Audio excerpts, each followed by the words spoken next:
Aaron Singerman here with RxMuscle.com, and we are at the IFBB Wings of Strength show in Chicago, Illinois, and I'm sitting here with Derik Farnsworth.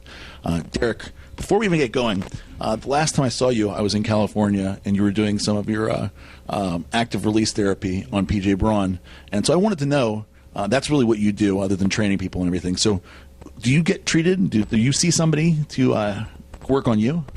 Yeah, I have a guy that's just does massage therapy, but he's been doing it for, I think, 26 years now. He's a 56-year-old guy, and if you think I'm hard, this guy, people don't go back to him because he's so deep, but I've been going to him for, I think this is my 11th year, and he just knows my body. I walk in, take my shirt off, look at him, and he's like, boom, boom, boom, boom. You know, and I've been going to him for every 2 weeks for the last 4 years, and then before that was every 4 weeks, but I just kind of upped it as you get closer. Yeah. So that's actually one of the questions that I've received about that video. A lot of people watched it, and I've got a few emails where people are saying, as they progressed closer to a contest, even if they may not have done this kind of treatment, like the ART treatment before, is that something that you would continue to increase, or how often should someone do that? Or how often do you do it? I go every 2 weeks, and it's plenty.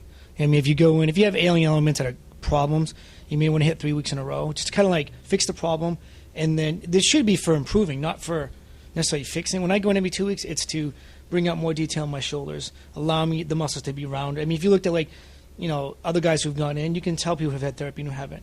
You can just see the difference. Like when PJ comes in, you'll see the difference in his arm that fast. Now imagine if every week we're going in 2 weeks and keep cleaning it out, keep him smarter, keep the muscles flowing, the nutrients get into the muscle better. It looks better every time. It's not about fixing them mostly. It should be about, let's get those lats rounder. Let's bring that out. He comes in and this shoulder's kind of a little tightness. Keep that from coming back, and then we can keep improving the body. That's the goal, not to be coming and getting fixed. Do that in the off season. You should be doing that way before you're like 15 weeks out, so that you can train 15 weeks balls to the wall and get fixed. Yeah, that's the goal. Okay, so last time we saw you on stage, I believe, was at the Europa in Dallas, right? 5th place. Yep. Now, that was a little while ago. It's almost a year. Dallas is coming up again in August. Tell me a little bit about what you and Chris Aceto, the technician, did together to make progress into this show. I hired him for the whole year. That's what I did.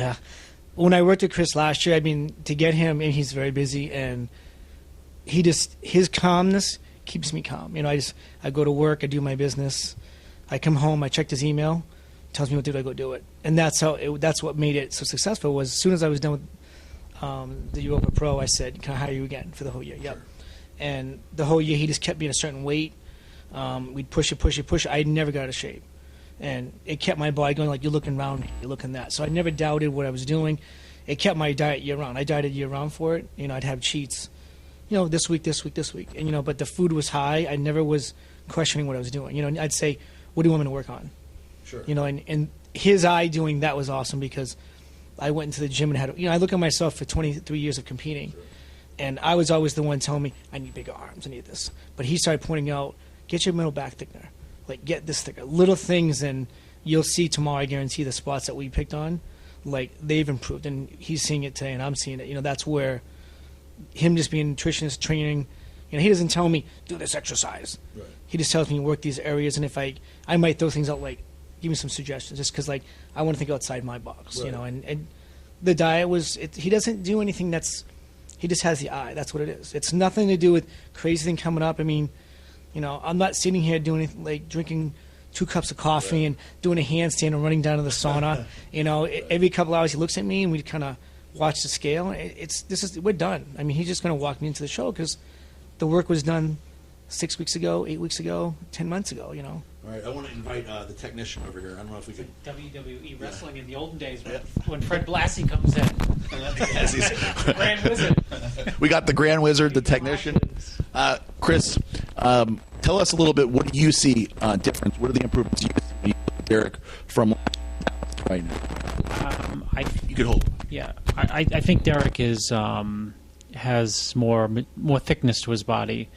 And I didn't really notice that until probably you really get the confirmation of that until we were talking about it yesterday, and he said, well, check these pictures out from last year in the hotel room. And I said, wow, you have more thickness in your back, side triceps thicker, side chest. Everything's a little thicker, not monumentally thicker, but, he's got a great V-taper and unique shape. So you only have to. I mean, how much when you have good shape, do you really have to add muscle wise to the body to make it look thicker? So I think overall he looks, just thicker than last year, and it gives more of a, when you agree, a 3D look to your body. 3D. And I think that's that's what he needs to move from. What place were you last year? Fifth in a really competitive, 202 show. Yeah, 202. So, this is a bigger weight show. We'll see how he does. But I'm happy with the way he looks. All right, Derik. I have no problem making predictions, and we just saw you pose, and obviously you won't be the biggest guy, but I think you're going to be the leanest guy. And before I predict, my prediction is that you're going to win. I'm not, no pressure on you, Chris. I know he's your own guy. This is my guy. So you want to? No, I think that Derik can or could win depending on the lineup. It's just like last year. The lineup, the top two guys were just a little bit too thick for him. Who were those guys? Who did we have? Farrell and Maradona.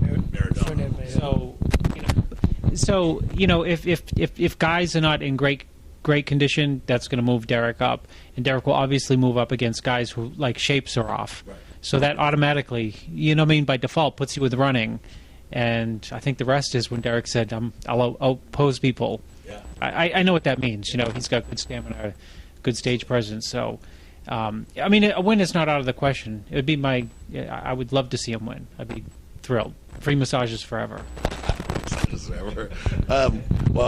Derik, the pound for pound strongest bodybuilder, and maybe now the new IFBB's big giant killer. For Derik Farnsworth, Chris Aceto, Aaron Singerman, RxMuscle.com.